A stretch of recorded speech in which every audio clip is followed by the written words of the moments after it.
مېوند جانه لم بیا به عزت لره ما خبره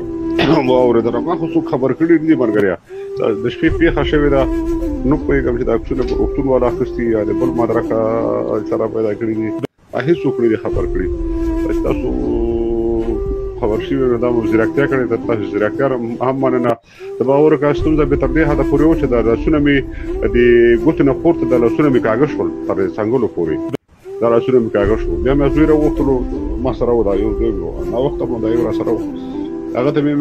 دغه د وصیت ولیکه زر شه پیسې نور خبرې خو دې پورې تعلق نه لري بیا که مشر صاحب سره وخت و چا سره مې خلیفه مبارک سره جنازه مې د هغه وکړي او که بیا په زیانه و احیانا یا مشکل داسې و چې هغه خپله غوزیت باندې پوهېږي نو به جنازه مې د شیخ قاسمي صاحب وکړي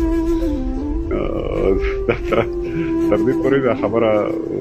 دغه کړه ما غوزیت دا چې الله هغه وکړه د خیر پرېکړه وکړه تاسو دې ژوندي یې قدرمن اوسئ همکارۍ مننه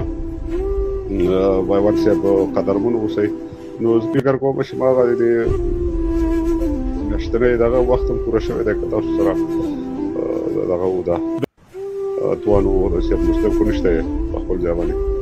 تاسو معلومات لرئ یا توان در سره و